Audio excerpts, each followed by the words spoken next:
Te juro que, Ale, has quedado inmortalizada. Bienvenidos al vuelo del cometa, segunda parte del monográfico de Cormac McCarthy. Estamos otra vez en YouTube con este especial y este programa que se graba hoy, día 16 de julio. Antes de arrancar, recordar simplemente el certamen de cuentos del vuelo del cometa y un pequeño matiz que vamos a incorporar, y es que ya se ha anunciado cuándo va a ser el próximo Día del Tentáculo. Será el 30 de septiembre en Madrid, en el Centro Cultural Carril del Conde. ¿Vale? Si vais a las redes sociales de el Día del Tentáculo, Noviembre Nocturno, Círculo de Lovecraft, veréis más información respecto a este evento. Y es que en un vuelo del cometa que grabaremos en directo ese día, si no recuerdo mal, es de 7 a 8 o de 6 a 7, por confirmar la hora, pero es el podcast en directo de cierre. Ahí se dirá quién es el ganador de este glorioso certamen con 300 euros de premio para escritores de ciencia ficción, fantasía y terror. Vale, así que si no habéis participado todavía, os animamos a que os metáis en escritores.org o en mi Patreon, y ahí tendréis toda la información, las bases del certamen vuelo del cometa. Y nada, dicho esto, querida Diana, hemos regresado a Cormac McCarthy, hemos regresado al gótico sureño, como lo Querido dejamos. Álvaro, vámonos de relicto. Nos vamos de relicto. Sí, De, no sé qué quieres decir. de relicto, si no recuerdo mal, porque claro, es curioso, ¿vale? Voy a dejar un pequeño paréntesis para decir que me he leído una entrevista que le hicieron al principal traductor de Cormac McCarthy en español. Y este hombre, que imagino que por cómo se expresa ya te peinará bastantes canas, él decía que traducir a Cormac McCarthy es una experiencia brutal porque con él aprendes un montón. Y que de hecho, y esto lo veremos más adelante, de lo que más sabe Cormac, que no Corman, es de armas. De armas. Pues Entonces, americano, o sea, es el gran autor americano. ¿De qué va a saber ese hombre? pues es De curioso. armas y de caballos. Bueno, de todos temas mecánicos, además. O sea, el tío es un experto en temas mecánicos en general. Él profundiza en esas cuestiones. Y la verdad es que cuando se pone a hablar de temas técnicos, lo viste de una verosimilitud que no es que sea aparente, es que es real. Cormac controlaba un montón temas técnicos, y con él, la verdad es que es una chorrada lo que voy a decir, pero se aprende bastante. Y bueno, a nivel de vocabulario ni te cuento ya. Entonces, vamos a hacer un pequeño previously. Uy, perdón, que he sacado la cámara un segundo. Ahí estamos. Un pequeño previously de lo que hemos hablado hasta ahora. Y es, básicamente, a grandes rasgos, hemos hablado de su infancia, de sus orígenes irlandeses católicos. Hemos hablado también de su forma de entender la vida, muy autodidacta. Una persona que siempre ha buscado hacerse a sí misma, que ha incluso, no voy a decir que denostado, pero que ha buscado caminos alternativos a la formación oficial. Una persona además, no me atrevería a decir que de carácter bohemio, porque no creo que lo que él hizo fuera bohemio, sino que era una cosa alternativa extraña. Es como un volver a las raíces, apartarse del mundanal ruido de la ciudad y buscar el camino a través de sitios inhóspitos. Y aún así, para escribir sobre el ser humano. O sea, apartarse del ser humano para escribir sobre el ser humano, para escribir de las miserias y de verdad o sea, de la palpable muerte en cada esquina que era el continente americano, que es el continente americano, que recordemos que si tú te vas al campo, los leones de monte, que creo que los llaman allí, los pumas te pueden sacar las tripas, me Sí, refiero, y no te que sigue piden por siendo... favor. No, o sea, no No, es como aquí, que a lo mejor dice el oso, pues no estás agobiando, te voy a comer. No, claro. ahí el puma te dice, has venido a mal sitio, amigo.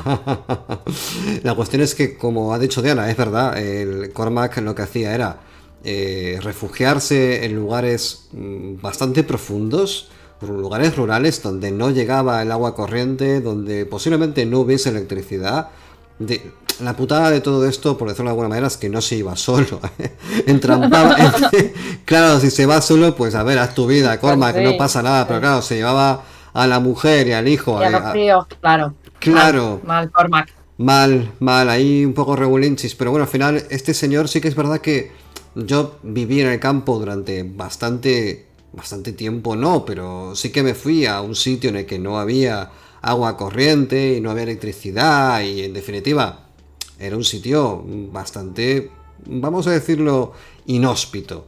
Y me vas a permitir un segundo que quite la música porque me tiene cansado. O sea, me tiene cansado, ya está, he quitado la Yo música. no la escucho, tampoco la escuchaba antes, o sea que Yo no es una gran pérdida. la estaba escuchando y me estaba molestando. Y como no quiero volver a empezar, la voy a Escucha, quitar ya. tu comodidad es mi comodidad. Me parece No te voy a engañar. maravilloso. Somos un gran equipo. Cuestión, que Cormac McCarthy se fue a vivir a lo más remoto de los bosques y montañas. Y ahí entraba en comunión con una cosa un poco natural, con un poco inherente a la condición humana y también a la condición natural, porque siempre tendemos a idealizar lo natural, ¿no? Ay, qué maravilloso que es el bosque, ay, qué maravilloso. No, el bosque, quiero Nadie decir, se imagina el pateo que es vivir sin agua caliente, sin electricidad, claro, que si no hay, o sea, si no vas a por leña, no, o sea, se te congela el culo, o sea, efectivamente, no nos hacemos una idea. es un lugar complicado de gestionar y que Sí, aquí es donde muchas veces en lo profundo de esos caminos, donde, como se puede leer en el color que cayó del cielo, son bosques donde nunca se oyó el ruido de un leñador en estos troncos. Ahí la gente vivía apartada y era germen de puertos urracos a punta pala, gente acultural, gente reservada, gente que además miraba al forastero con un poco de recelo. nos Ahí, han jorobado. Allí no claro, iba, por allí no pasaba nadie que tuviera buenas intenciones, quiero decir. A mirar las efectivamente. flores no iban.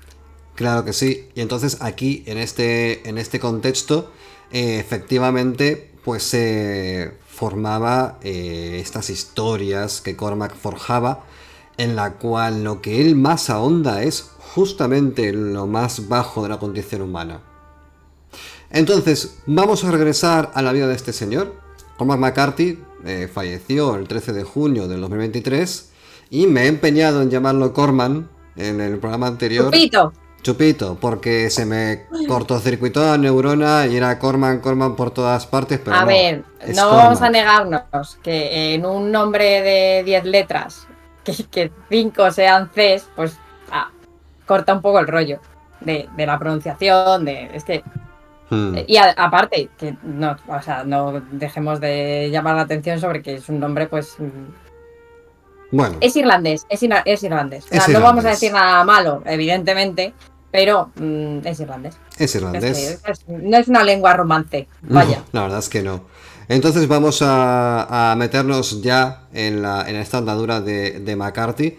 Y bueno, básicamente nos quedamos básicamente en el momento en el cual los movimientos y circuitos literarios de la época se referían a él como un heredero de Faulkner, como pues eso, una persona que tenía un gran interés por la prosa. Y creo que lo último que vimos fue El Guardián del Vergel, ¿vale? Que ahí fue cuando ganó el premio William Faulkner.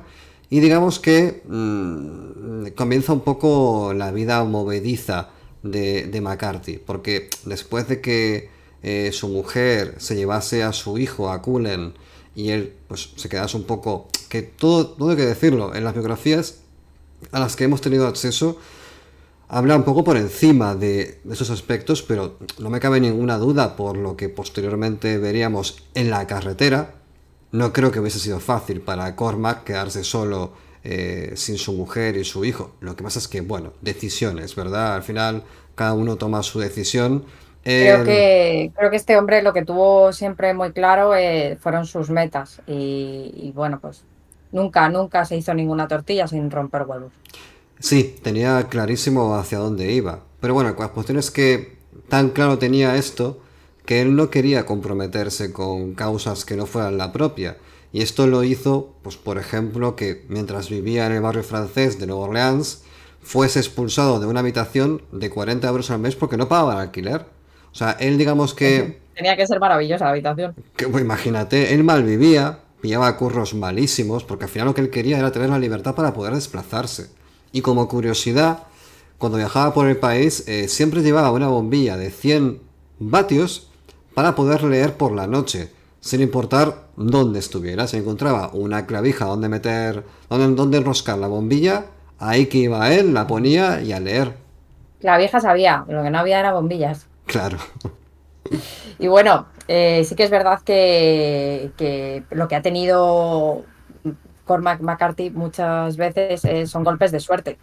Y en este caso, de nuevo, le dieron otra beca, una beca de viaje de la Academia Estadounidense de las Artes y las Letras.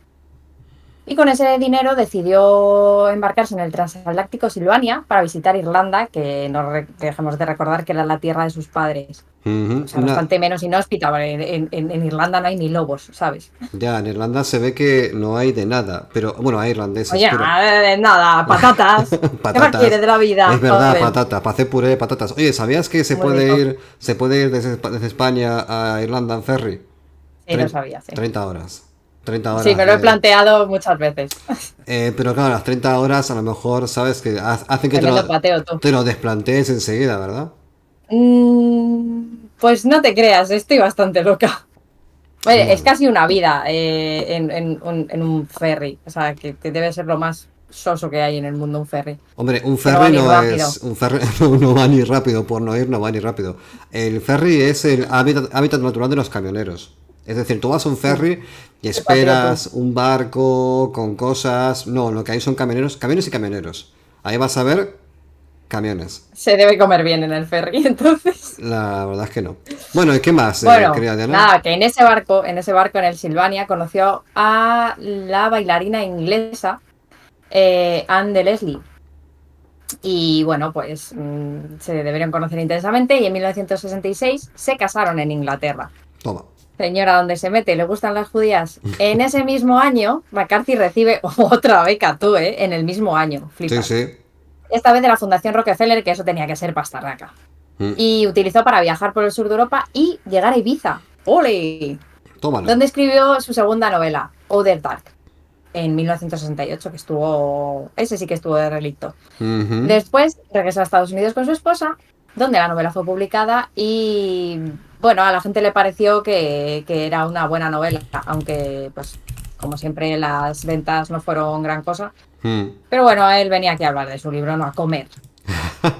Bueno, sobre derrelicto, que al final no te dije lo que significa. Derrelicto significa, según la RAE, buque u objeto abandonado en el mar. Ahí lo llevas. Estás derrelicto, estás perdidísimo. Y sobre... ¡Ah, coño! Joder, pues muy eh, bien, ¿eh? Muy bien. guapísimo. Outer Dark o La Oscuridad Exterior, bueno, pues efectivamente sigue la estela de otras obras de McCarthy. De hecho, diremos ya, para no repetirnos mucho, que durante bastante tiempo McCarthy, la verdad es que no lo petaba mucho. Quiero decir, siempre fue el clásico, Es un eufemismo eso de que no lo petaba. no lo petaba nada porque vivía bastante mal, estaba... Claro, el tema es, a ver, si tú tienes un trabajo que te da de comer y luego si escribes y poco a poco vas creciendo, bueno, pues te das tiempo a ti y a tu familia a no morir de hambre por el camino. Pero él estaba enfocado 100% a coger trabajos que le diesen libertad para poder seguir escribiendo y poder seguir viajando. Porque en el fondo es un hedonista. Es un hedonista, ¿o no?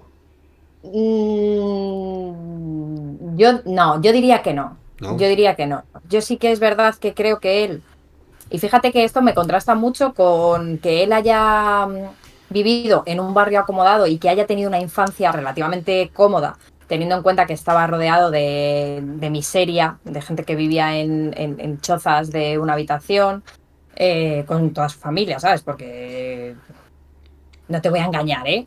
No tenían ni comida ni para controles de natalidad. Y ni su padre tampoco, que no gastaba en eso. Pero que haya vivido bien relativamente en su infancia y que luego haya decidido que él sí que era feliz con poco. Me Bueno, refiero, no quería comodidades porque yo creo que necesitaba sentir esa precariedad para poder escribir sobre ella. Yo creo que al final Cormac McCarthy escribía sobre todo lo que conocía, Mm.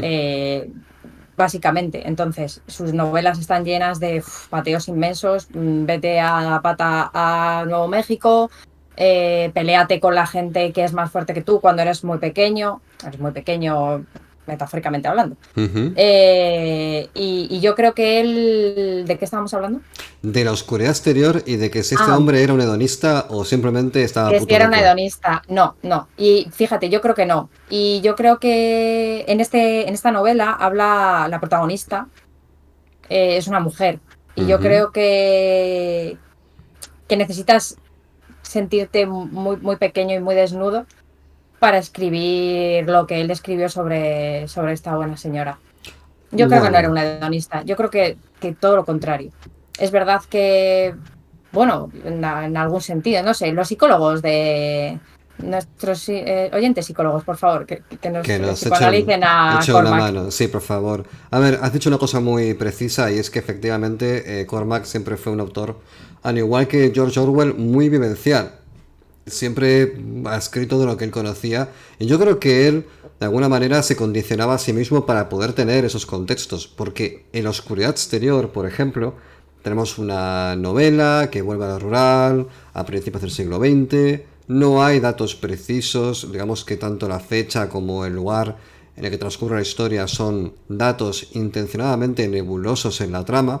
La novela cuenta, como ha dicho ya Diana, con una protagonista femenina quien queda embarazada de su hermano. Hasta aquí, bueno, pues lo que le puede pasar a cualquiera, ¿verdad? Y este señor, No tengo hermanos, no sé. bueno, pues este señor, el hermano de la protagonista, que se llama Rinty, abandona al recién nacido, que no tiene nombre, en un bosque, pues para qué va a ser. No es para que se Para que se vaya de convierta, relicto. claro, para que se vaya de relicto. Y lo que le dice su hermana es que el bebé fallece por causas naturales y tuvo que ser enterrado. Entonces Rinty al final descubre esta mentira y emprende la búsqueda del bebé por sí misma. Al final, toda esta novela, La Oscuridad Exterior, que es una novela oscurísima del carajo, Sí. transcurre en búsquedas. Rinty buscando al bebé, el hermano de Rinty buscando a Rinty y más cosillas Y por más ahí. gente buscándolos a los dos. Todos súper de relictos. Sí, Así que, sí, sí. Diana, aquí tienes un fragmento de La Oscuridad Exterior. Por favor, deleítanos con tu voz. Vámonos. Vámonos. Coronaron el peñasco al sol de la media tarde con sus sombras largas sobre la masiega y las juncias quemadas, avanzando en fila india muy despacio, con el río allá abajo, y algo de su misma implacabilidad, parando para ocupar su momento y poniendo de nuevo en marcha, silueteados a contraluz uno detrás de otro, para luego descender de la cresta hacia un pliegue de sombra azul en las cabezas iluminadas, por un halo de espuria santidad, y tanto tiempo caminaron que el sol se había puesto del todo, y avanzaban ya entre tinieblas, cosa que les convenía mucho. Cuando ganaron el río era noche cerrada, y acamparon y encendieron una pequeña lumbre más allá de la cual sus figuras se movían en un anónimo balot negro. Cocinaron en toscos recipientes lo poco que llevaban consigo y se echaron a dormir sobre el fango endurecido, vestidos como iban, y contemplando boquiabiertos las estrellas. Al alba estaban en pie, el barbudo despertando a puntapiés a los otros dos, y siempre sin cruzar palabra entre ellos, avivaron el fuego y dispusieron a su alrededor de abolladas cazoletas.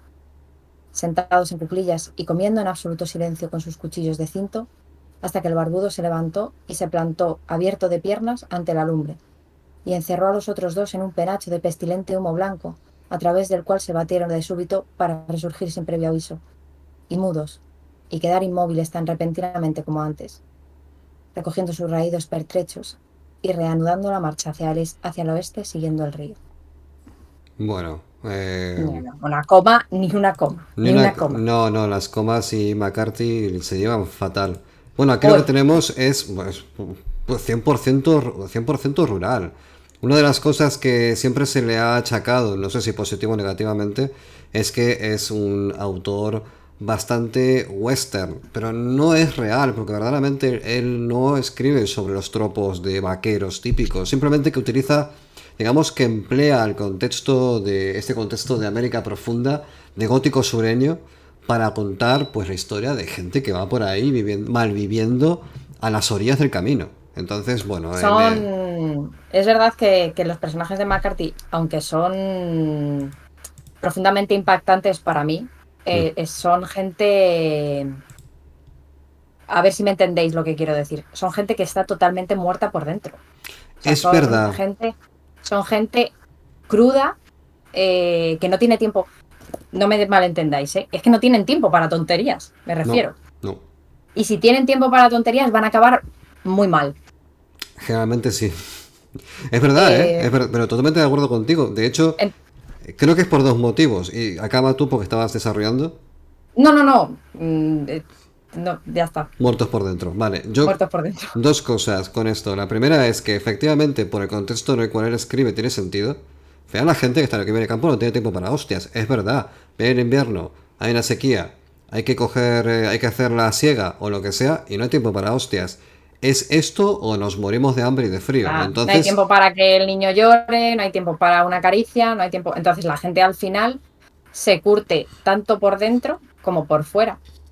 Yo creo lo que he tenido o sea, lo que me he dado mucha cuenta al leer es que al decir que no, que están muertos por dentro, es que no tienen sentimientos, más allá de hambre, sed o necesidades fisiológicas. ujú, Las necesidades fisiológicas pueden ser cosas bastante graves que les puedes hacer a los demás. sí, efectivamente. Sí, Y bueno, en este libro en concreto, en esta oscuridad exterior, hay un tono bíblico en este libro, ¿vale? Porque, por ejemplo, en un momento dado, cuando dices, avanzaban ya entre tinieblas, cosa que les convenía mucho, tienen varias frases de estas que son muy bíblicas, que son muy simbólicas. Todo este libro está, digamos que impregnado de un tenebrismo muy profundo. Aparte, lo has dicho muy bien, y es que no deja hueco para la buena intención, para la redención de los personajes. Es casi como un documental de la BBC sobre animales haciendo sí, cosas de animales. No hay sí, sí, sí. maniqueísmos, no hay bien y mal. Hay una inmensa zona gris donde la gente existe. Mm. Supervivencia, condición humana en el espectro más primitivo de nuestra Sí, es sociedad. que, claro, o sea, condición humana llanamente. O sea, Totalmente. Sí, sí, extremadamente primitiva. Y digamos que es tan grande el cambio de paradigma mental, tal y como si le dijeras a un granjero de principios del siglo XX que ame a sus animales. Claro, probablemente te mande a pastar. O sea, puede amar su producto para cuidarlo y que le dé beneficios, pero no le va a poner nombres a las vacas. Es un cambio bastante grande porque te no, vas claro, directamente a las urdes. también, sí, también porque eso al final, o sea, yo creo que yo creo que eso de no, o sea, hablando en líneas generales, de no ponerle nombres a los animales, es economía, economía sentimental. O Claro. sea, si tú le pones nombres a los animales, les estás dando un carácter, o sea, un sufrimiento, una sensibilidad. Ya lo has jodido. Porque Mm, el domingo que viene, pues te lo vas a tener que. O sea, que mejor que no lo. O sea, yo me acuerdo, mi padre fue pastor desde los 7 años, muy pequeño. ujú. Yo me acuerdo que mi padre me contaba que cuando las perras parían, te quedabas con uno o con dos cachorros. El resto a un cubo. Ya. Era muy horrible y él era un niño de 7 años que llorando le pedía al capataz que le dejara otro. Mm, Y el capataz le decía que no les podían dar de comer. Que un claro, perro que no servía para trabajar, no podías darle de comer, porque claro. porque te lo estabas quitando de tu boca. Sí, Uf, ¿eh? y el problema aparte es que si tú dejas que las camadas se descontrolen, lo que tienes es una jauría potencial de animales famélicos que lo que va a ocurrir es que te van a Claro, atacar el ganado, el rebaño, en este caso. claro, sí, Yo sí. también recuerdo varias vivencias de estas que al final el nombre es todo. O sea, la diferencia que hay entre un animal con nombre y uno sin nombre es el de el recurso y el de el ser que forma parte de tu círculo afectivo. O sea, Mm. y claro, aquí en estas novelas de McCarthy esto asoma con mucha fuerza. Hablamos de una perspectiva cultural, profundamente rural y totalmente descarnada. Y al final, pues es un poco también una realidad, ¿no? Quiero decir, esto existe. Ahora me atrevería a decir que probablemente menos, pero probablemente menos ¿por qué? Porque Bueno, pero es que eso ¿en existe, o sea, dónde? en el mundo occidental, claro. O sea, ahora Claro, eso no existe en el mundo occidental, que también. O sea, y además, cuando te fijas en a qué animales se les ponían nombres. O sea, tú le ponías nombre a una vaca que te duraba años, Claro. pero no le ponías nombre a los cerdos. Ahí estamos, ahí estamos. Bueno, al final esta novela, como comentábamos antes con el tema del tono bíblico, tiene bastantes elementos simbólicos y evocan también un poco ese espíritu despiadado del Antiguo Testamento, ¿vale? Tiene esa cosa fabulosa, mistérica, que flota todo el tiempo del ambiente, por un lado acrecentando la inquietud y el terror, pero por otro lado haciendo que los pequeños elementos crezcan muchísimo, como que todo tiene un sentido, en una especie de camino predestinado, ¿vale? Al final es una novela de camino, una novela de viajar, hay un montón de personajes que parecen fantasmas porque van por ahí señalando indicios, juzgando situaciones, condenando, pues como si fuesen jueces o ángeles, en mitad de un mundo que además es inhóspito, árido y polvoriento. Y atención porque las escenas finales de la novela son como sacadas de una pesadilla de lo grotescas que pueden llegar a ser. Quiero decir, hay un crescendo bastante grande y la oscuridad, ¿sabes? La oscuridad exterior es muy grande. Al final, yo es un libro que, como todos los libros de Cormac McCarthy, si vienes de la carretera porque has visto la película o porque has visto No es país para viejos o te han dicho que leas Meridiano de Sangre y te ha gustado, es una novela de esas que te pegan hostia, porque es bastante densa, bastante compacta, pero tiene un gran valor argumental, porque digamos que, y esto lo decía el traductor, leer a Cormac es una experiencia, porque claro, como traductor decía este hombre que tú puedes traducir a una cantidad inimaginable de personas y muchas veces es tan fácil traducirles porque realmente están ensamblando palabras básicas con ideas básicas. Pero cuando llegas a Cormac McCarthy te encuentras con que todo está medido, todo está muy pensado y todo tiene un motivo. Por lo cual, como traductor, si cambias una variable en un significado,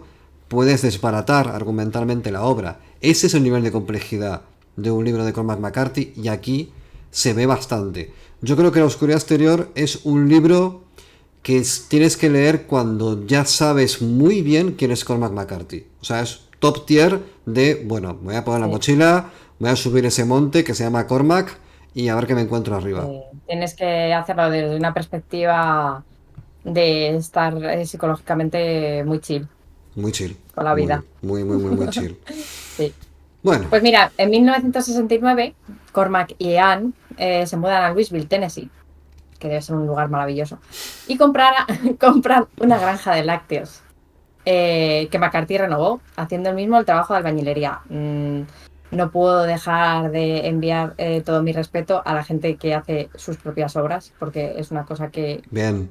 Sí, es una cosa que es bien. Reformar la casa tú mismo. Ir a lo de Merlin, comprar materiales y hacerlo tú mismo hará que la gente de tu entorno te ame porque te ahorrarás dinero, aunque tu espalda luego la tengas muy jodida. Eso te iba a decir. Te vas Sí. a ahorrar lo que te vas a gastar luego en fisios. Pero podrás decir, esto lo hice yo. Es ese azulejo que ves ahí torcido, Sí, que como diría el albañil, hace ceja. Eso que ves ahí que hace ceja, eso lo puse yo. Porque sí, ese pero día me bueno, dolía mucho la espalda. también te puedo decir que igual pagas y el albañil también te deja ceja. Sí, te deja tremenda ceja. Sí. Tremenda ceja. Bueno, a ver, nosotros decimos que reformó la casa y a ver si os estáis pensando que este señor puso baño o algo. No, no fue IKEA, no fue IKEA. No. No, Seguramente lo que hizo no. fue que había un suelo de tierra y lo que hizo fue echar ladrillos y un poco de hormigón por No, encima. madera, tened en cuenta que es Estados Unidos. Ahí Madera, ladrillo me parece que poco. madera. Pero bueno, ¿y por qué digo esto? Porque según Anne, pobrecita mía, espero que allá donde esté tenga una casa cómoda y esté rodeada de almohadas. Vivían Ujú. en total pobreza, bañándose en el lago. Que Vamos. frío, Vamos. por favor. Frío. ¿Para qué? Joder, un cutis tenía mi Anne. En el lago, ¿sabes lo que es en invierno? Literalmente quedarte congelado, hipotermia. O sea, Y en olemos al verano, culo mejor, cariño. yo creo Mejor que olemos sí. al culo. Y en verano, sudor, mosquitos y sanguijuelas. ¿Tú sabes que un día me enganchó una sanguijuela? Ese día me sentí como Cormac McCarthy en este lago. Aunque aún no lo Luego, sabía. eso no te lo voy a contar en cámara. Luego te cuento dónde se le enganchó a mi padre una sanguijuela. Vamos, imaginación al poder. Muy bien. Si queréis que lo contemos, luego lo ponemos en la cajita de comentarios. Muy Bueno, bien. que vivían en total pobreza, imagínate. O sea, horrible. Yo no puedo. O sea, yo no puedo vivir sin agua caliente. Lo siento, llamadme lo que queráis. No puedo. Burguesa, eres una burguesa, clase alta. Total.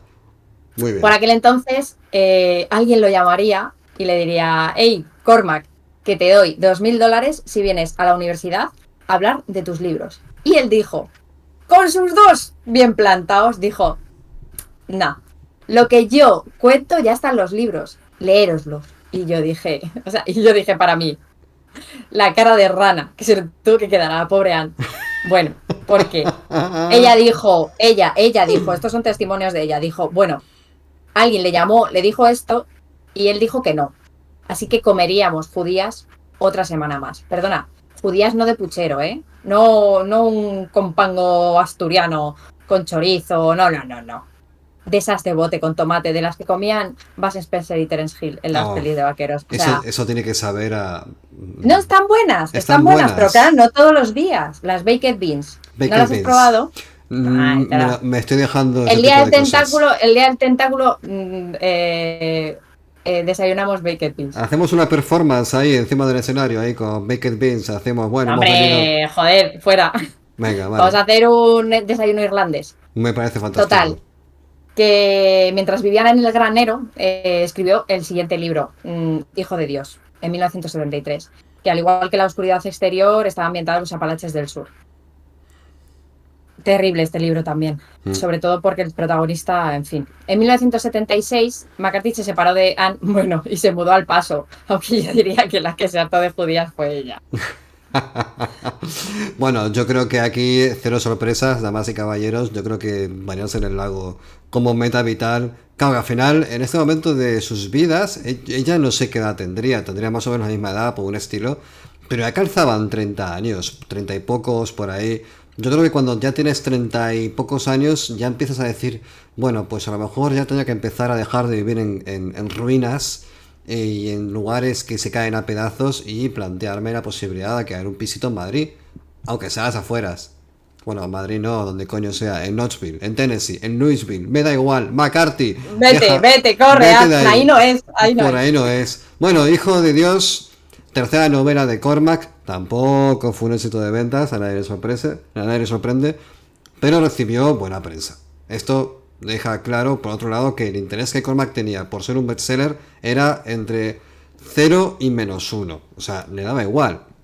Lo que Cormac quería era explorar nuevas vías del lenguaje, lo que Jesús. inevitablemente lo hace alejarse de convencionalismos, de manera que las novelas en general, y El Hijo de Dios se ve bastante, pueden ser difíciles de leer para alguien que, bueno, por ejemplo, tenga de referente la prosa y estructuras de Paulo Coelho. Que por cierto, me he enterado hoy que El Alquimista fue escrito en 2 semanas y debo decir que se nota. Si me hubieras dicho que lo había escrito ChatGPT, te habría dicho que también. También, ¿verdad? Y bueno, pues 2 semanas. 2 semanas y no era Un ChatGPT saludo a Paulo. y a ChatGPT. 1988, Pablo Coelho, 2 semanas y además el colega saca pecho. Porque dije, no, he escrito eso en 2 semanas, fíjate, Mira, fíjate, hazlo igual. Y lo que he vendido. y lo que ha Que vendido, es lo malo, o sea, realmente. Lo malo terrorífico. no es que tú escribas en 2 semanas. No, lo malo es que para colmo triunfe, pero bueno, aquí ¿Cuántas palabras estamos tiene el alquimista? demasiadas. 60, 60, Tiene más de 60, cero 80.000. y tiene más de cero, ya es demasiado. Entonces, el alquimista, damas y caballeros, perdón por esta rotonda, vamos a volver a hablar sobre la trama de Hijo de Dios, Child of God, que es una historia bastante difícil.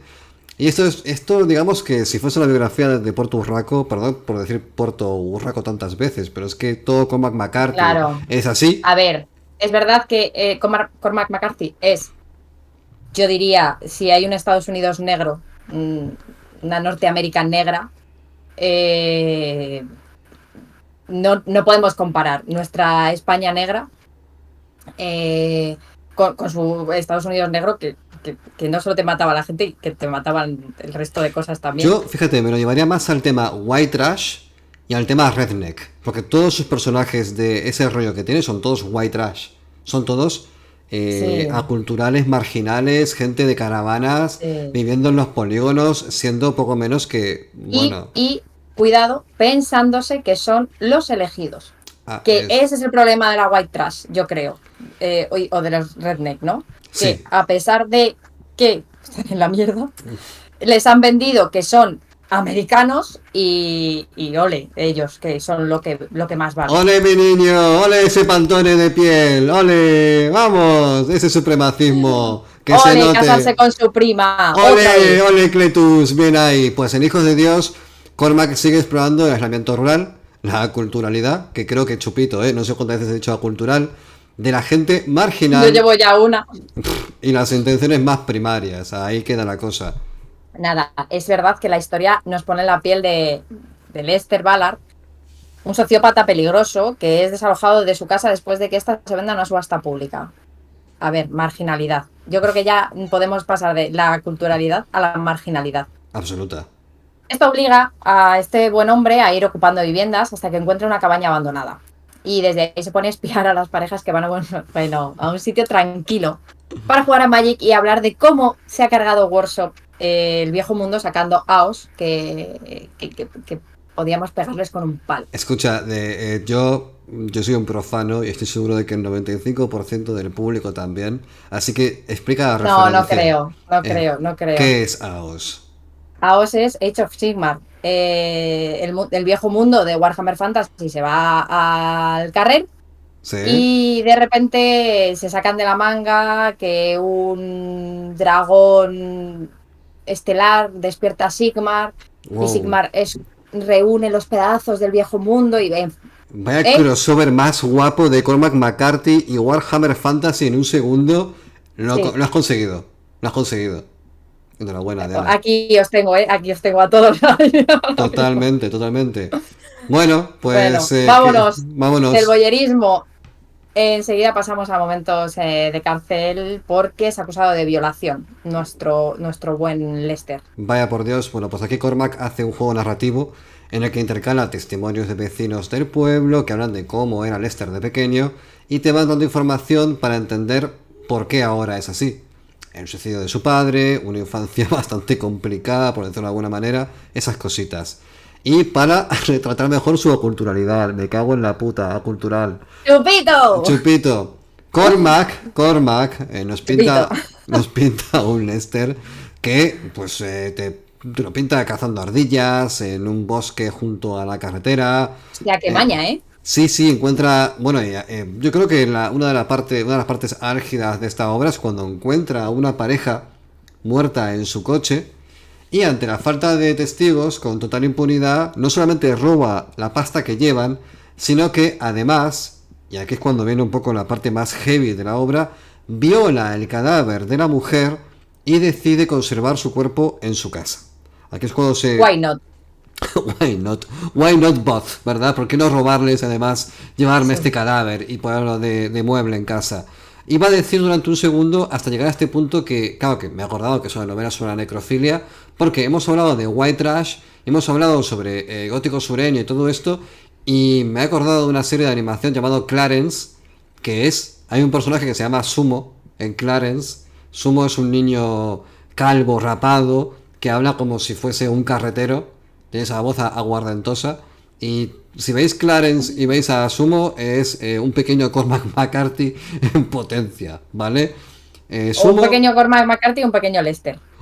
bueno, Lester yo creo que también podría ser así, joder, ¿por qué no? Bueno, sí, ver Clarence está bastante guay. Bueno, al final, Hijo de Dios es la historia de un sociópata o un psicópata según se mire, porque al final el psicópata digamos que viene de fábrica y el sociópata se fabrica con el contexto. Aquí no sabemos muy bien qué tecla vino Ah. antes o después. Pero lo que Cormac describe aquí, o la forma en la que se refiere a él, es que Lester es un hijo de Dios muy parecido a ti, tal vez.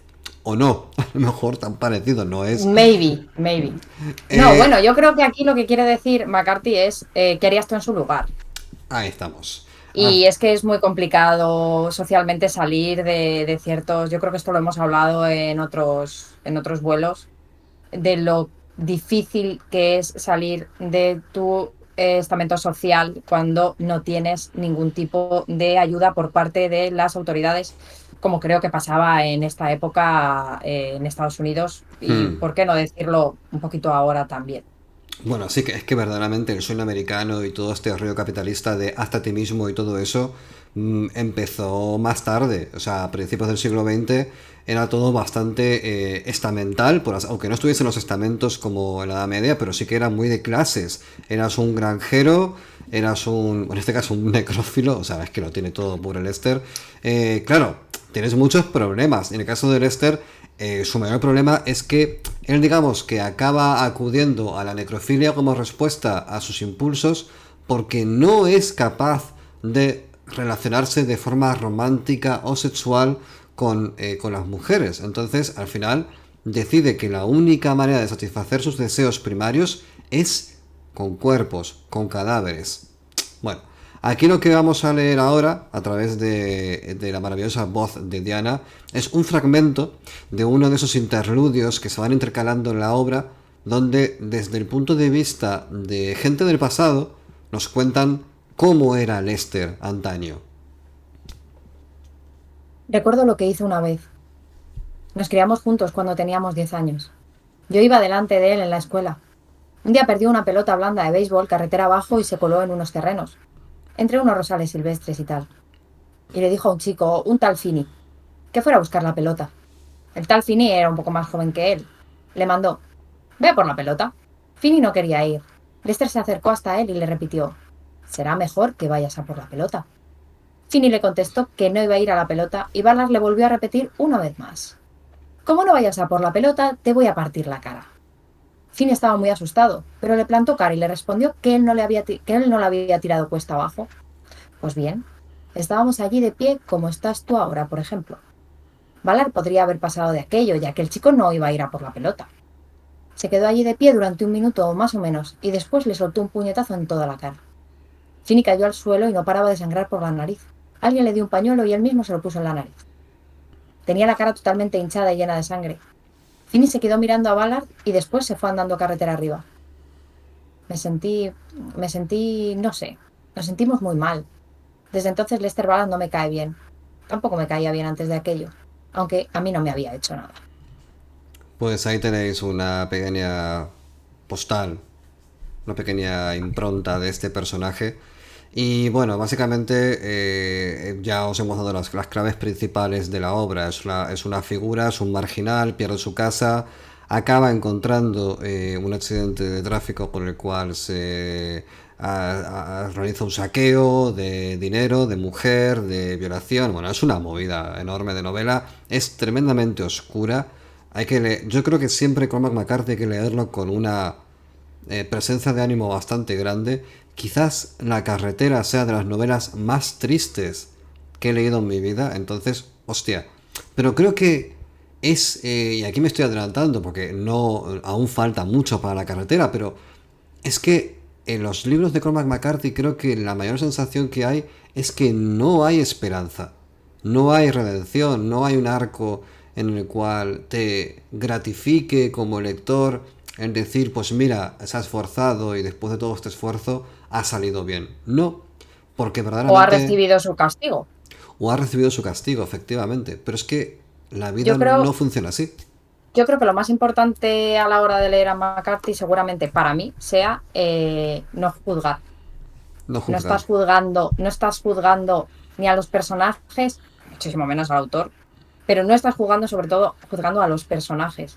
Mm, Son, yo no voy a decir que sean víctimas de su entorno, porque todos podemos elegir ser buenos, mm, pero es cierto que o sea, todos son víctimas en los libros de McCarthy, víctimas de su entorno, víctimas de su situación, víctima de la sociedad, o sea, son víctimas que, oye, que salen por donde pueden. mm. En este caso, yo creo que en Hijo de Dios, hombre, a ver, según te lo plantea la obra, es verdad que el niño no estaba bien de plano. O sea, no es un niño que esté en un entorno familiar seguro, nadie le da seguridad, entonces a lo que se dedica cuando es mayor es a estar solo y Mm. a relacionarse con gente que no tiene capacidad de réplica. Y Ya. si la tienen, pues a utilizar la fuerza. Es que al final yo creo que lo más importante es eso, no juzgar ni llevarse al drama. Esto es simplemente que está pasando. No tienes que hacer nada. Simplemente tienes que leerlo y saber que el mundo también puede ser así. Mm, Totalmente de acuerdo contigo. Bueno, Hijo de Dios tiene adaptación cinematográfica, la dirige James Franco. James Franco, que lleva una temporada dirigiendo ya, ha hecho cosas interesantes, cosas no tan interesantes. Es un director irregular, supongo que porque aún está aprendiendo, aunque parezca que lo digo desde un tono muy paternalista, pero es que ha hecho truños monumentales. Entonces yo entiendo que es un tío que conoce muy bien el cine, pero que aún no tiene rodaje como director. Y digamos que, bueno, esta película en concreto, esta adaptación de Hijo de Dios, tuvo una recepción más bien mixta. Sí que hay una coincidencia en cuanto a crítica, a que es muy fiel al libro, pero hay algo que no me acaba de funcionar, y es que creo que en buena medida la obra de Cormac funciona porque es el estilo literario de Cormac lo que funciona. Las ideas sacadas de la forma en la que Cormac las plantea, creo que se desvanecen en una mera premisa que puede parecer casi un titular de un periódico amarillista de sucesos. No tiene la grandeza con la que Cormac imprime esa oscuridad, esa falta de esperanza o esa ausencia de juzgamiento.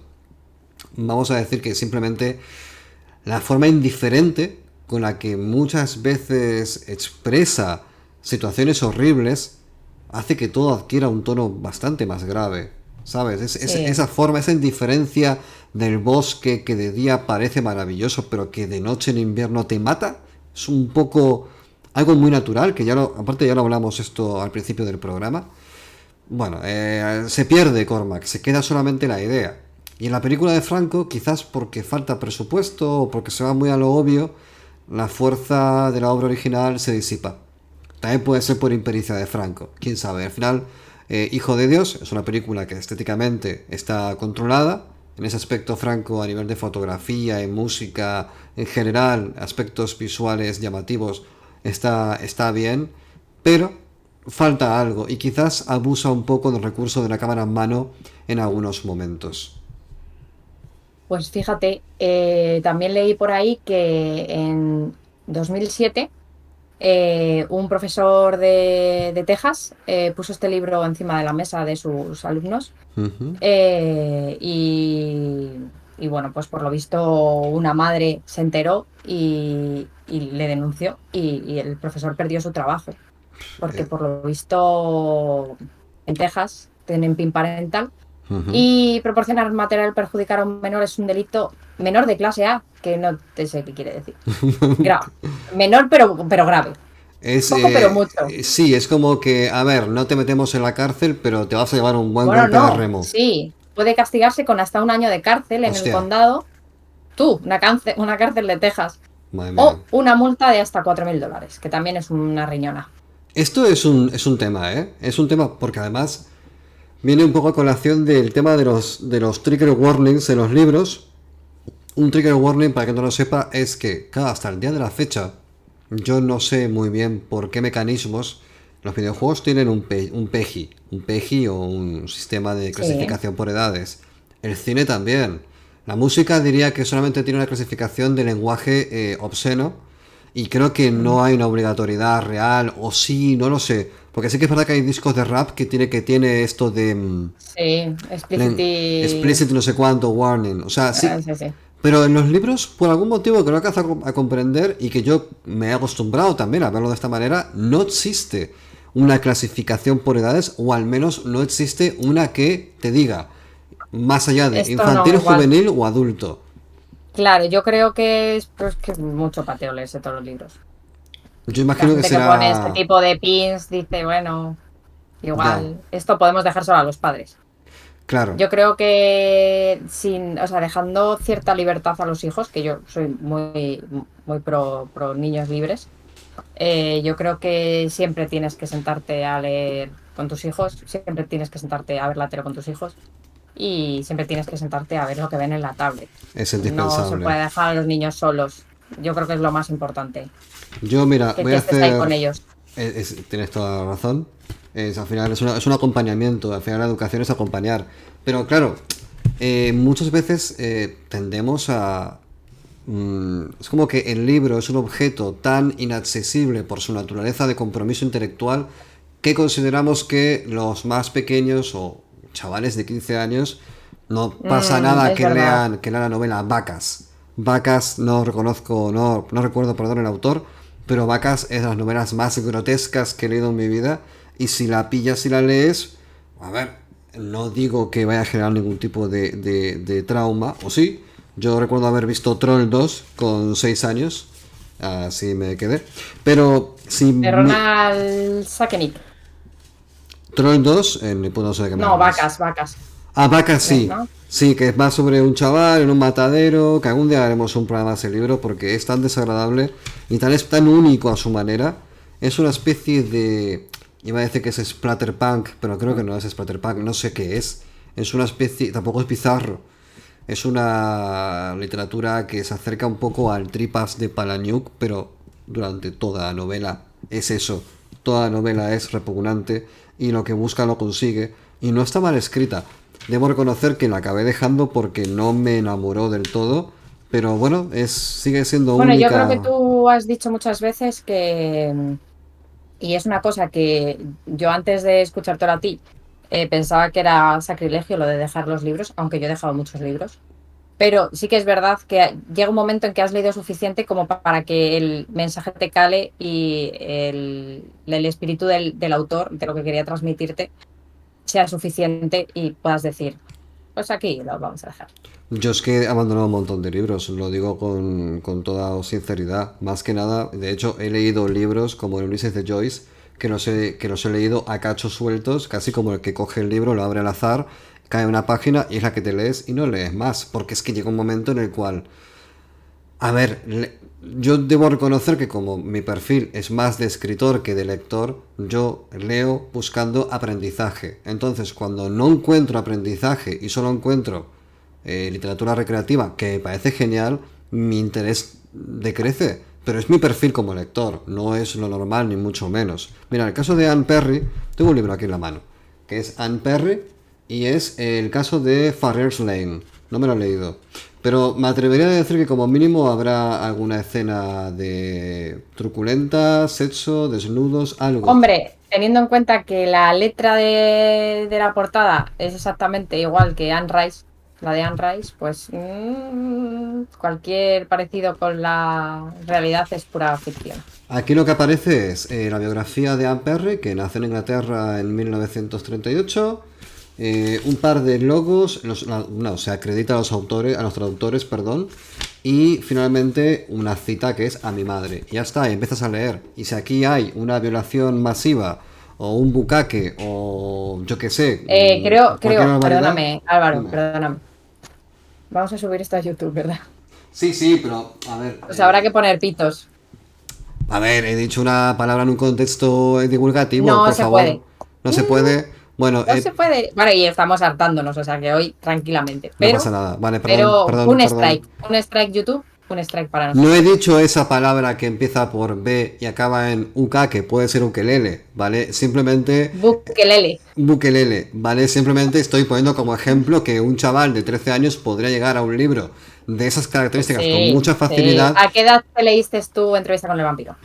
con 13 años. Y Que igual no Lestat. era la mejor. Bueno, y Armand el vampiro, yo creo que me lo leí por ahí también. Bueno, pero es Y que Armando el vampiro, claro, Armando el vampiro tiene ese sí que era un hedonista. hostia, es que unas connotaciones súper sexuales todo el tiempo. Claro, al final Todo el estabas tiempo. ahí que decías, voy a hacer el esfuerzo mental por leer cogiendo el libro con las dos manos. Es que es una barbaridad.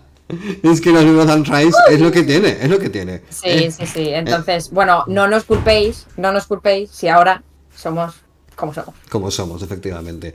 Cuestión, Es culpa de Anne Rice. algún día abordaremos el tema de todo el tema del control parental en los libros. Hay una parte de mí que dice no hace falta, pero creo que es la parte de mí que es señor mayor, que dice no me gustan los cambios. Y luego lo piensas, pero si en toda la industria hay clasificación por edades, ¿por qué en los libros no? Y me hace pensar, es que no mueven bastante dinero como para que interese hacerlo. Me he Claro, equivocado de industria. me he equivocado de industria. Es ¿Será posible que... Claro, que será la por esté eso? cagando. ¿Será por eso?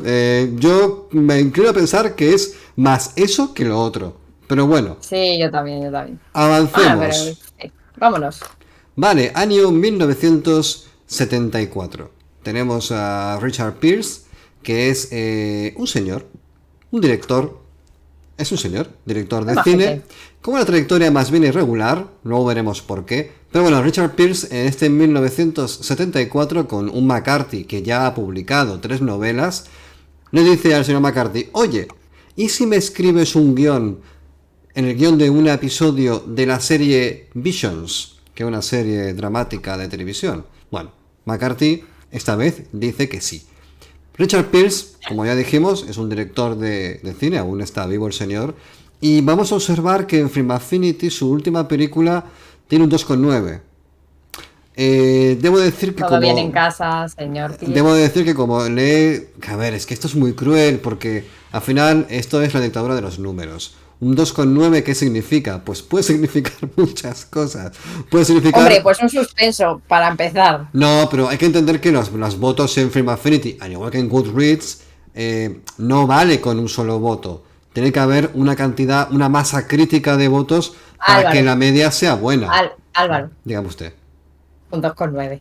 Un 2,9, efectivamente. Y como le he dedicado solamente una milésima de segundo a su estudio, me atrevería a decir que esta película se subió al carro de las catástrofes pandémicas en plena época de la gripe aviar. Vamos, un telefilm.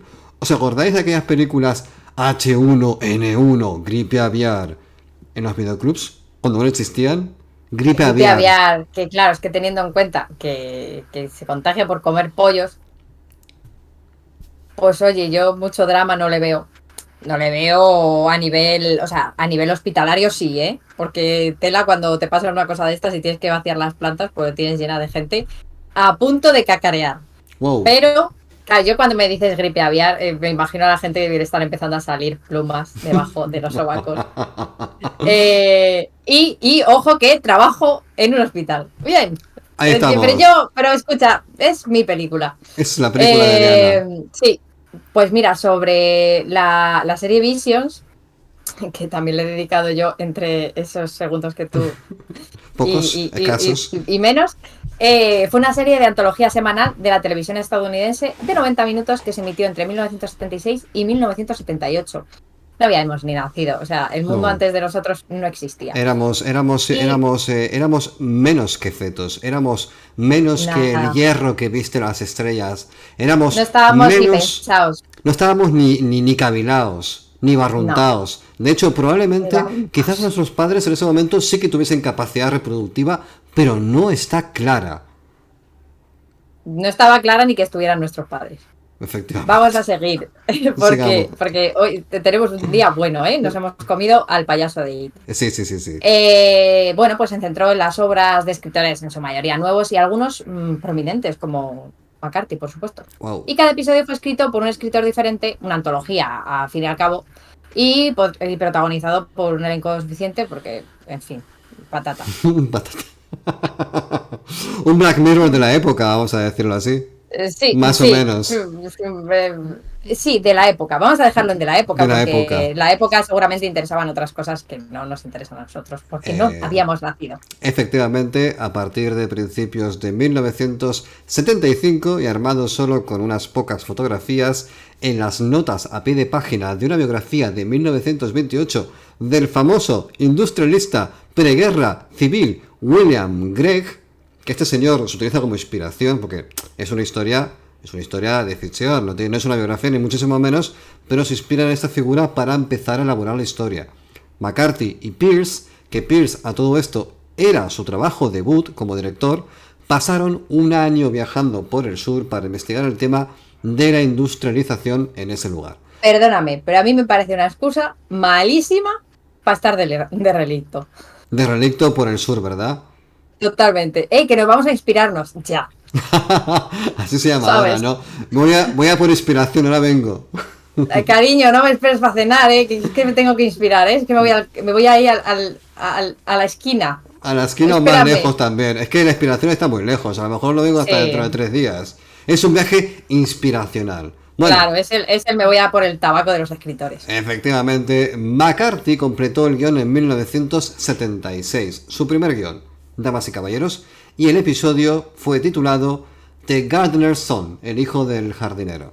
Y se emitió el 6 de enero de 1977. Nada que decir que seguramente fue un episodio grandioso porque fue nominado a 2 premios Primetime de Emmy de Tómalo. 1937. Se Fácil. puede, se puede ver en YouTube entero. Claro. Se puede ver en YouTube porque, ¿quién? O sea, quiero decir, Vamos. Mañana hacemos un Twitch viendo el capítulo. yo debo decir que me he puesto a mirarlo y lo he avanzado rapidito y es, a ver, está mal que lo diga, tremendo tostonazo, ¿eh? Tremendo, o sea, Uy, cero sorpresas. un No tostonazo me porque digas. aparte Se es llama El un... hijo del jardinero. Señor McCarthy, Uf, no. El año peor invertido de la historia. ya, bueno, por lo menos cobraría. Más que cuando juntaba ladrillos en un río. Seguro, yo no sé si cobró o no, pero seguro que comía. ¿Mm? Y no eran judías. Bueno, ¿de qué va El hijo del jardinero? La trama va de un joven resentido con los cambios que la influencia capitalista del propietario de la fábrica de algodón ha generado en su comunidad. Wow. Claro que sí, señor. Adiós a las máquinas. Que, por cierto, cientos de negros traídos de África esclavizados están de acuerdo en que se usen máquinas. Muy contentos todos. Pues este chico no. Su furia aumenta gradualmente hasta que lo consume por completo porque no tenía otra cosa que hacer, no había tele, no había play. Así que, como también afecta a las familias atrapadas en esa espiral de ira. Y en fin, que si queréis saber cómo acaba, que os vayáis a YouTube Son porque 2 horas de pateo 2 horas bastante de... guay. ¡Ole, ¡Ole el capítulo! Es que es doble capítulo. A McCarthy. ver, yo vi cachitos, ¿vale? Vi cachitos, la producción no parece que sea mala, pero es claramente un telefilm. No llega a telefilm, es una microserie, no sé cómo cojones llamarlo, pero es que es cortito. Ahí. Visions. Se llama Visions, sí, pero yo me refiero al formato. El tema es que, bueno, ahí queda la cosa. Vamos un poquito más adelante Sí, por y nos favor. vamos a 1979 porque McCarthy publica su novela semiautográfica, que ahora nos meteremos en la harina de qué significa esto de semiautográfica, la cual publicó en 1979, pero escribió en 1959, 20 años antes, Ujú. basándose en sus experiencias en Knoxville, a orillas del río Tennessee, una estampa bucólica pastoril, en la que Jerome Charin, madre mía, Crítico literario. sí, el crítico literario, pues que la comparó con un Huckleberry Finn condenado porque también debía ir por el río Pateando latas. rolling in the river, ¿sabes? Pateando latas, fumando ahí Sí, de sí, con el liar, palito, con los con el palito. mendigos ahí debajo del puente, ahí todos alrededor del barril con llamas, ahí comiendo gachas o comiendo frijoles, Gachas de avena. gachas de avena, sí, ese tipo de cosas. Bueno, al final, Sutri, de todas las novelas de las que hemos hablado hasta el momento, posiblemente sea la más relevante con diferencia, porque es la que más suena, ¿vale? Sutri es una novela que es titánica, ¿vale? Es Cormac en estado puro, con todo lo bueno y todo lo malo que eso implica. Digamos que Sutri rezuma todo Cormac a niveles ya brutales. En mi caso leí La carretera, que creo que es el camino que hemos hecho la mayoría de los lectores de Cormac, o al menos los más recientes, porque yo conocí a Cormac hace 15 años, yo no lo conocía antes. Pero La carretera es una obra contenida, bastante recta en su concepto, es un viaje, apenas se bifurca, tiene un objetivo claro, es un peregrinaje de costa a costa, pero Sutri no.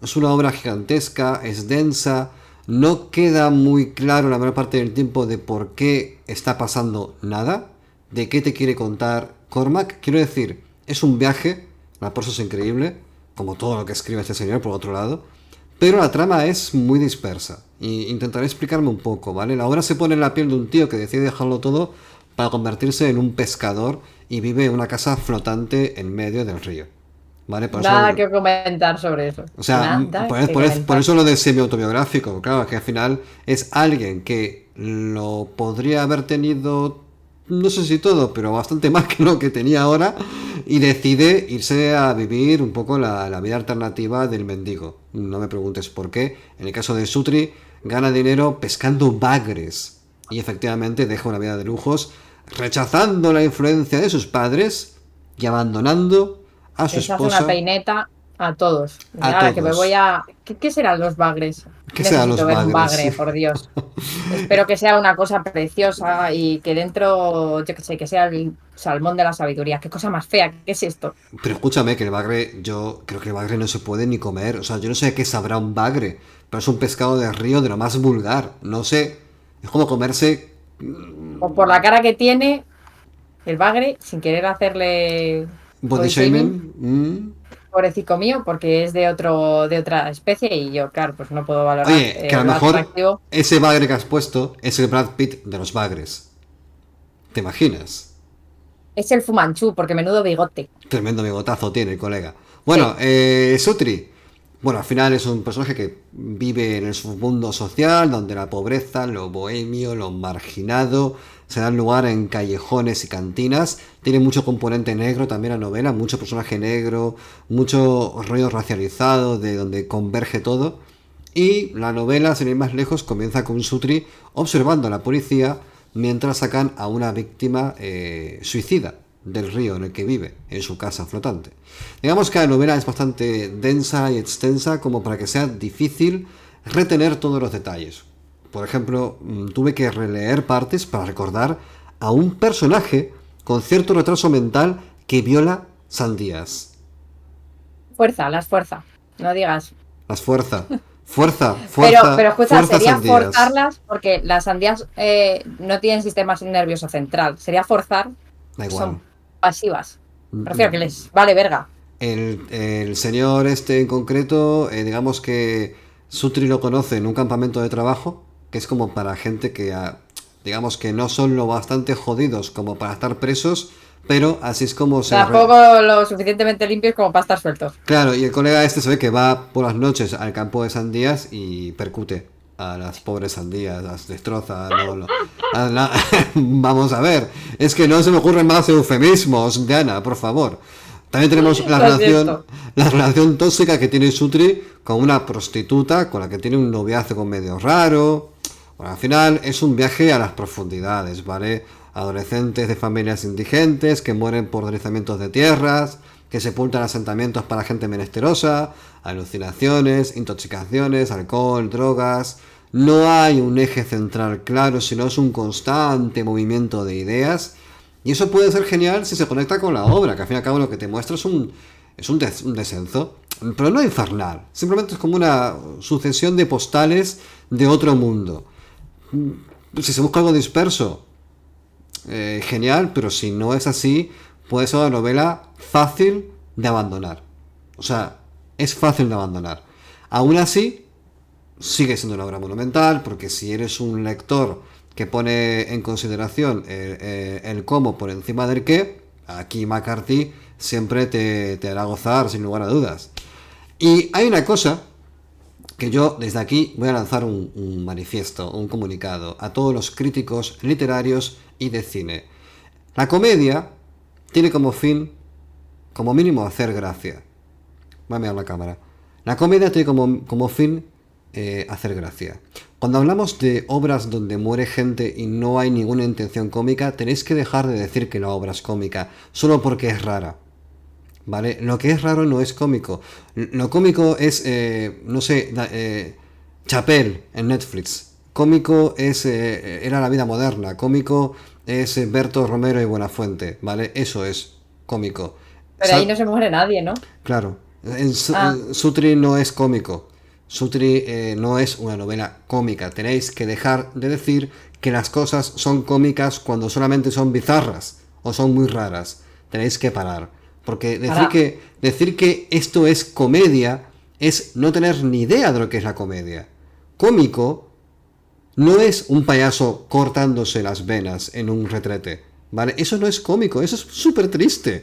¿vale? Por favor, Por mucha manía que le tengamos a los a payasos. los payasos, que quiero decir, me caen bastante mal, pero jamás le desearían nada de ese tipo a ninguno de ellos. No, Quizás pobrecito, joder. al de It, quizás, pero solamente al Bueno, de It. tampoco, es que solo es un incomprendido. De todas formas, mira, te quiero decir, a esto al hilo de que decíamos que Sutri era una novela semi-biográfica, Ujú. eh, un dato curioso es que McCarthy era abstemio y Oh, dejó de beber en 1976. En El Paso, cuando estaba con una de sus novias que le debía sacar unos añitos. ujú. Y que él como que pensó en Sutri como una despedida de esa vida. Pensaba que si hay un peligro ocupacional en la escritura era el alcohol. Y creo que Stephen King estaría de acuerdo con este comentario. Yo también. A ver, yo desde la barrera, ¿vale? Porque yo nunca he escrito borracho ni nada por el estilo, pero creo que cualquier tipo de Mira, yo, o estimulante... sea, también te digo una cosa. O sea, de todas las cosas que se puede hacer estando borracho, escribir, ¡Qué no me pateo! pongo. ¡Qué pateo! No me ¡Qué pongo, pateo! no me pongo. Pues me siento y me duermo. Es que, no sé, no sé. Pero les admiro. Me cojo aquí una cogorza y sigo escribiendo. Yo creo que lo hacen por inercia. Yo Pero creo que vamos, también. que si ya fallo más que una escopeta de feria, tecleando, imagínate, yo qué sé, imagínate manuscrito. Eso es una barbaridad, pero es que hay gente que se mete de todo para escribir o se metía y dices, no hace falta. O sea, es como los críticos con lo cómico, de verdad, no os droguéis, no hace falta que os droguéis. Se puede escribir igual, mirad a Borges. Borges, que ojalá fuera mi padre, lo hacía y no se Es que no le drogaba ni habíamos bebía. nombrado todavía, perdón. Perdón, es que hacía falta. Es que yo no sé cuántos programas llevo sin hablar de Borges. Ya está bien.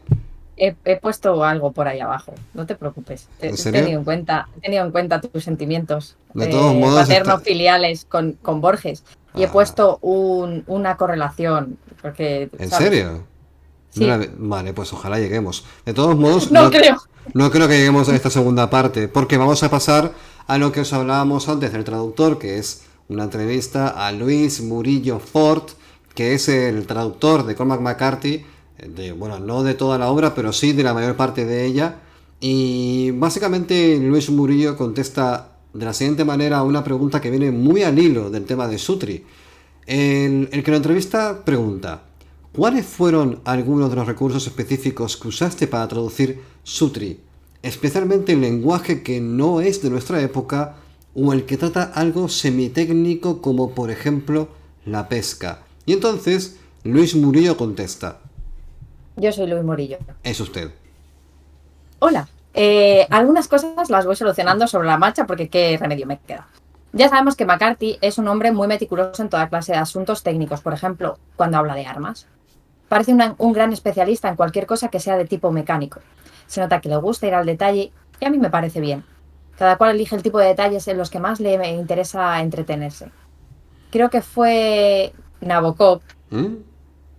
es que no puedo con este nombre, quien dijo que había que dar mucha importancia a los detalles. Y estoy totalmente de acuerdo.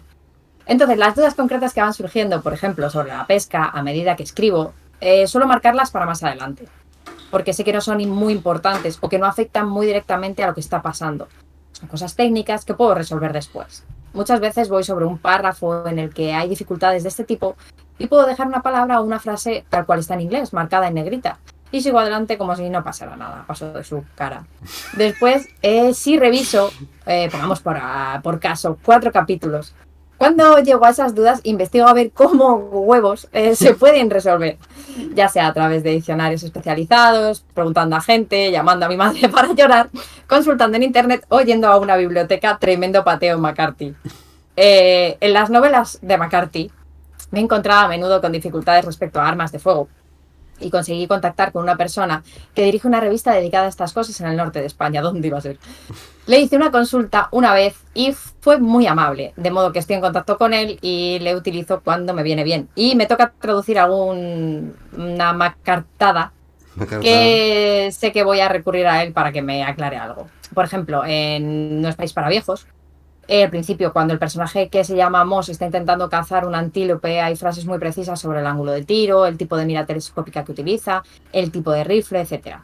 Son cosas de las que no tengo ni pajolera idea. Lo primero es aceptarlo. Solo he disparado escopetas de feria Muy bien, señor Murillo, gracias. Y alguna bala de verdad en la mili. Me encanta Muy grande, porque Murillo. esto es verosímil al 87%. En tu paso Murillo, Diana, Diana Murillo, me ha Ah, encantado. bueno, Un, ya, yo no, un beso grande a eso. Murillo, un saludo Un saludo a Murillo, grande Murillo. grande por haber traducido a McCarthy, porque sin ti no hubiésemos Tremendo podido pateo, leerlo. no. Tremendo pateo, hermano. Gracias. Gracias. Bueno, vamos a regresar a la vida de McCarthy, 1981. Nos acercamos a la gran década. No sé por qué he dicho esto. Recibió una beca. Porque, ojo, ojo, ojo. Ojo, Cuidado, ojo, ojo, ojo, atención. abrir los oídos. Sigue, perdóname, que te corté. Es que estoy muy Recibió, emocionada. recibió una beca MacArthur de $236.000. Y si os estáis preguntando si por fin se compró una casa con agua corriente, la respuesta os sorprenderá. Con la beca se compró una pequeña casa de piedra. Tómalo, ahí lo ¿Tenía llevas. agua corriente? No. Da Tiene igual. una casa para él, ya. Qué Era bonita. de piedra, era de piedra. Finalmente pasó de ser el cochinillo de la casa de cerillas a la de madera a la de piedra. Y dijo, aquí, por aquí, ¿vale? Al fin tengo mi Sóplame, lobo. fortaleza. Ahí tengo mi fortaleza. Pues esta subvención le permitió viajar al suroeste de Estados Unidos para investigar sobre su próxima novela. No la hemos traducido porque el nombre es tremendamente americano y no estaba Murillo por aquí. Blood Meridian or The Evening Redness in the West. O Meridiano de para sangre. Meridiano de Sangre, efectivamente, para todos nosotros y nosotras, que es posiblemente una de las obras, bueno, voy a citar directamente a The New York Times, el libro más sangriento desde la Ilíada, ¿vale? Y la primera piedra fundacional para el gran público que ha llegado a Cormac McCarthy, pero de esto hablaremos en la siguiente parte de este monográfico. Pero os dejaremos un fragmento de Meridiano de Sangre para que vayáis entrando en la dimensión de este maestro del gótico sureño. Adelante. Se quedó. Gracias. De nada. Es que tenemos un poco de lag. Se quedó sentado mientras el sol se hundía siseando en las olas. El caballo se recortaba oscuro contra el cielo. El oleaje tronaba en las tinieblas y el manto negro del mar subía y bajaba a la luz de las estrellas y las largas olas encrespadas saltaban pálidas de la noche y rompían en la playa. Se levantó y volvió la cabeza hacia las luces de la ciudad. Las balsas de marea brillantes como cubilotes entre las rocas oscuras, donde gateaban los fosforescentes cangrejos de mar. Al pasar por las barrileras miró hacia atrás. El caballo no se había movido. Las luces de un barco guiñaron a las olas. El potro estaba pegado al caballo con la cabeza gacha, y el caballo miraba hacia lo lejos, más allá del saber del hombre, allí donde las estrellas se ahogaban y las ballenas transportaban su alma inmensa por el negro mar inconsútil. Inconsútil. O sea, si flipábamos con The Relicto, Inconsútil lo busqué antes de empezar. Creo que es lo que no tiene costura. Y se menciona en los evangelios. Por ejemplo, según los evangelios, la túnica de Jesucristo era inconsútil.